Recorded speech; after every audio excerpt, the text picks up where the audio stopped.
Novel زندان عشق، تحریر سلمی راجپوت، قسط نمبر 15۔ آج جب وہ آفس سے واپس آیا تو اس نے ملازمہ سے زحا کی دوائیوں اور کھانے کے متعلق پوچھا تھا۔ وہ سیڑھیاں چڑھتا اپنے روم کی سمت آیا تھا کہ اسے عائزہ کے ہنسنے کی آواز سنائی دی تھی۔ وہ حیران ہوا تھا۔ جب سے وہ یہاں آیا تھا اس نے پہلی بار دیکھا تھا کہ وہ گاؤں گئی ہو اور اتنی جلدی واپس بھی آ جائے۔ اب اس نے عائزہ کے کمرے کا رخ کیا تھا، وہ جو شاید اپنی کسی دوست سے کال پر بات کر رہی تھی۔ اسے روم میں آتا دیکھ اس نے کال کٹ کی تھی۔ بھائی آپ یہاں؟ خیریت ہے؟ میں کوئی خواب تو نہیں دیکھ رہی؟ آپ اور وہ بھی میرے روم میں، وہ خبیب کی سمت دیکھتے بولی تھی۔ اب یہ کچھ زیادہ نہیں ہو رہا تمہارا؟ اور تم بھی جانتی ہو کہ میں کتنا بزی ہوتا ہوں، پھر بھی تم مجھ پر طنز کر رہی ہو۔ بائی دا وے میں تمہاری اسٹڈیز کے متعلق پوچھنے آیا تھا۔ اس کے سوال پر وہ چپ ہوئی تھی۔ بھائی یہ کیا بات ہوئی؟ آپ اس وقت یہ کیا بات لے کر بیٹھے ہیں اور آپ رات کے اس پہر یہ پوچھنے میرے روم میں آئے تھے؟ یاد آیا بھائی، زحا کی طبیعت ٹھیک نہیں تھی، اسے چکر بھی آ رہے تھے اور بخار بھی تھا۔ آپ ایک کام کیوں نہیں کرتے، پہلے اسے ڈاکٹر کے پاس لے جائیں، ہم اس ٹاپک پر پھر کبھی بات کریں گے، کیونکہ میں بہت تھک گئی ہوں اور یقین کریں مجھے نیند بھی بہت آ رہی ہے۔ So good night. وہ کمبل سر تک تانتے ہوئے بولی تھی۔ اس کی ان معصومانہ حرکتوں پر خبیب کو اس پر ٹوٹ کر پیار آیا تھا، لیکن کچھ معاملات میں وہ کسی کو ڈھیل دینے کا عادی نہیں تھا۔ تو یہ کیسے ممکن تھا کہ عائزہ کو وہ اس بار بخش دیتا؟ Aiza don't behave like a child and tell me which I asked you right now. اور جہاں تک مجھے یاد ہے تھوڑی دیر پہلے تم اپنے کسی دوست سے فون پر جس طرح بات کر رہی تھی تو تمہیں دیکھ کر کہیں سے نہیں لگ رہا تھا کہ تمہیں نیند آ رہی ہے یا تم اگلے 2 گھنٹے فون رکھنے والی ہو۔ وہ اب سخت لہجے میں بولا تھا۔ اب وہ اٹھ کر بیٹھی تھی۔ Okay now tell me all about your studies. بھائی آپ اچھے سے جانتے ہیں کہ مجھے پڑھائی کرنا اچھا نہیں لگتا، پھر بھی آپ ہمیشہ ایسا کرتے ہیں میرے ساتھ۔ اور اگر اتنا ہی پڑھانے کا شوق ہے تو اپنی بیوی سے جا کر پوچھ لیں کہ پچھلے دنوں اس نے کتنی پڑھائی کی ہے۔ Ayeza control your self. تم یہ بات اچھے سے جانتی ہو کہ مجھے کام کے وقت اس طرح کی فضول بکواس پسند نہیں، پھر بھی تم مجھے غصہ دلاتی ہو۔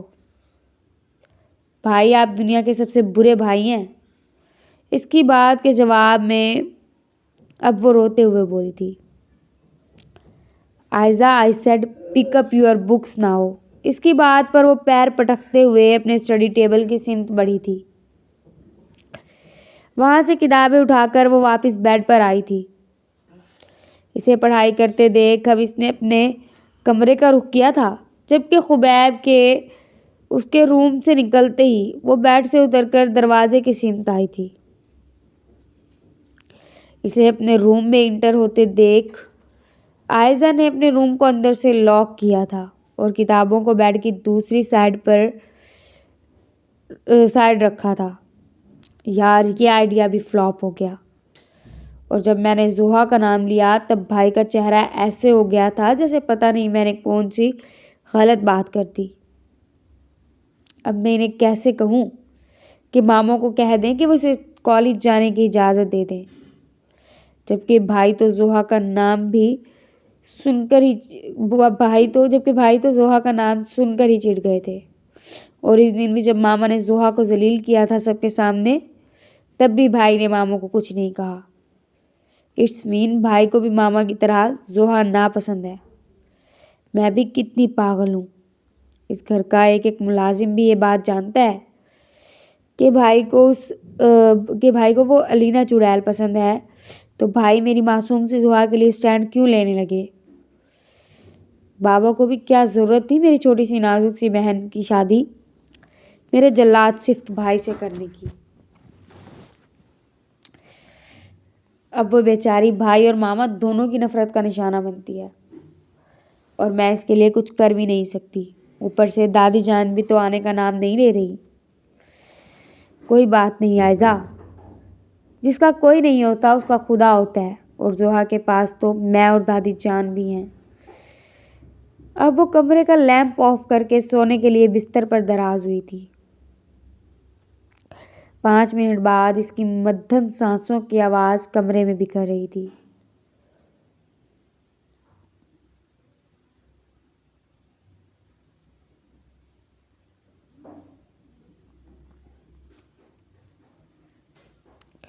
کمرے میں انٹر ہونے کے بعد اس نے ڈریسنگ روم کا رخ کیا تھا۔ اب وہ بیڈ پر آیا تھا۔ اس کی نیند خراب کرنے کا ارادہ وہ ہرگز نہیں رکھتا تھا۔ اس کے چہرے پر وہ تھکن کے آثار بآسانی دیکھ سکتا تھا، لیکن اسے اس کی انٹرنل ویکنیس گردانتا وہ اگنور کر گیا تھا، کیونکہ تینوں دن وہ اسے سوتا چھوڑ کر آفس جاتا تھا اس کے آرام کے خیال سے، اور واپسی پر بھی اس نے تینوں دن اسے سوتے ہی پایا تھا۔ اب اس نے زحا کی نیند ٹوٹ جانے کے خیال سے اسے بہت آرام سے اپنے قریب کیا تھا۔ اس کے بخار میں پہلے کی نسبت کمی آئی تھی۔ اس کا سر اپنے سینے پر رکھتے اب وہ اس کے بالوں میں انگلیاں چلا رہا تھا۔ اس کے بخار میں کمی دیکھتے وہ اس سے صبح اس کی پڑھائی کے متعلق بات کرنا چاہتا تھا۔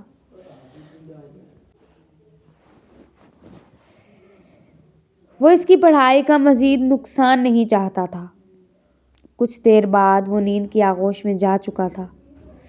ناشتے کی ٹیبل پر آج تایا جان بھی موجود تھے۔ وہ آج اس کے ساتھ ہی ڈائننگ روم میں انٹر ہوئی تھی اور اس کے ساتھ والی نشست پر جا کر بیٹھی تھی۔ وہ بظاہر ناشتہ کرنے میں مصروف تھا، لیکن وہ اس کی حرکات کا اچھے سے جائزہ لے رہا تھا، جو کھانے کو کھا کم اور کھانے کے ساتھ کھیل زیادہ رہی تھی۔ اب وہ طنزیہ مسکرایا تھا۔ مطلب یہ لڑکی چاہتی ہے کہ ہر وقت میں اس کی خدمتیں کرتا رہوں یا پھر اس کے نخرے اٹھاتا رہوں۔ میرا دھیان اپنے طرف کھینچنے کی اچھی کوشش ہے، لیکن یہ بھی مجھے جانتی نہیں ہے۔ مجھے نفرت ہے دوگلے لوگوں سے۔ وہ خود سے مخاطب ہوا تھا۔ اسٹڈیز کا بھی میں نے اس کی ٹھیکہ نہیں لیا ہوا۔ مجھ سے شادی کرنے سے پہلے بھی کالج جاتی تھی، اب بھی چلی جائے، میں نے کون سا کوئی پابندی لگائی ہے اس پر، اور اب تو ماما بھی اسے کچھ نہیں کہتی۔ اس سے اس کی پڑھائی کے متعلق پوچھنے کا ارادہ ترک کرتے وہ آفس کے لیے جا چکا تھا۔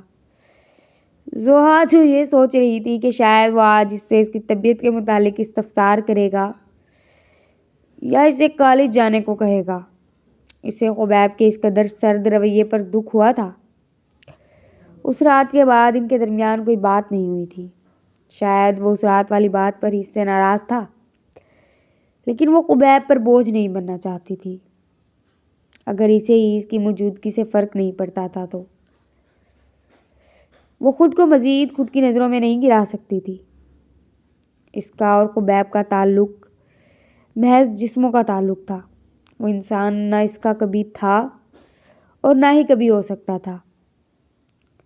پھر بھی ہر بار جب وہ اس بارے میں سوچتی تھی تو ناقابل بیان تکلیف روح میں اترتی محسوس ہوتی تھی۔ اس نے اپنی آنکھوں کی نمی کو پیچھے دھکیلا تھا۔ اب وہ اپنے کمرے کی سمت بڑھی تھی۔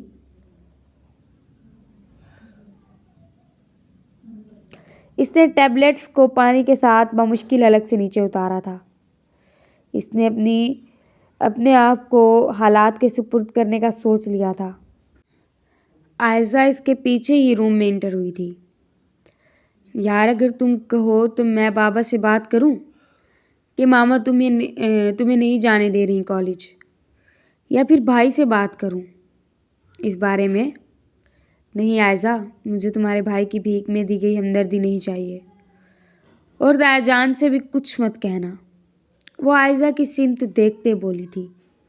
لیکن کیوں؟ کیا تم پاگل ہو گئی ہو؟ میں تمہیں اس طرح گھٹ گھٹ کر مرتے نہیں دیکھ سکتی، اور ویسے بھی میرے بابا تمہارے لیے بابا جیسے ہی تو ہیں۔ یہ بات تم ہی کہا کرتی تھی نا۔ بابا جیسے ہونے اور بابا ہونے میں فرق ہوتا ہے عائزہ، اور تمہاری بات کا جواب تمہاری اسی بات میں موجود ہے۔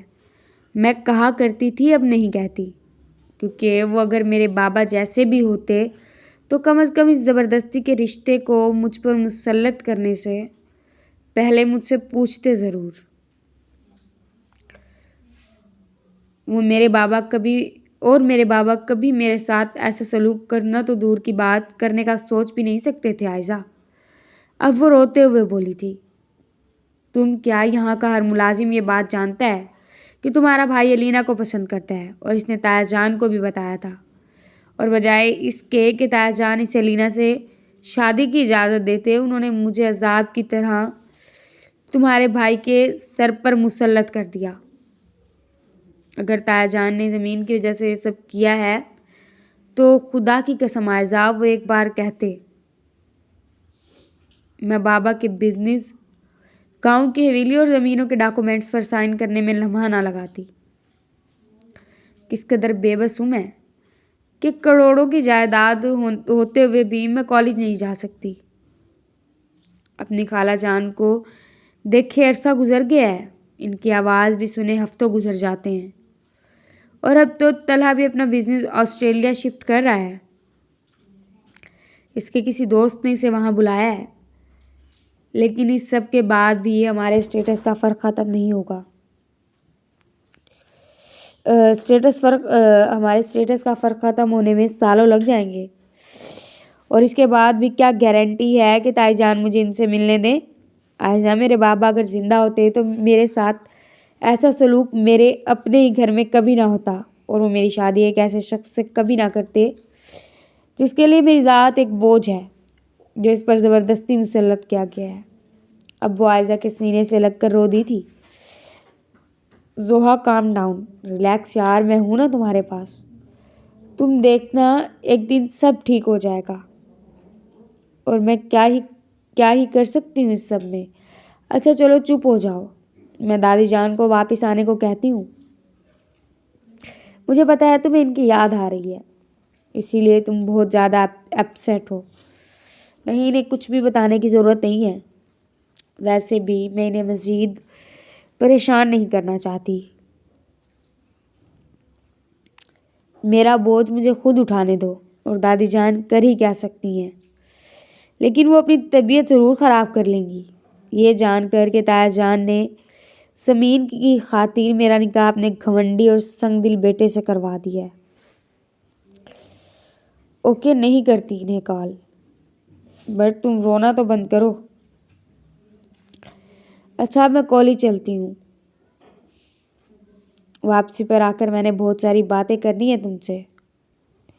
اس کے سر پر پیار کرتی عائزہ کمرے سے جا چکی تھی۔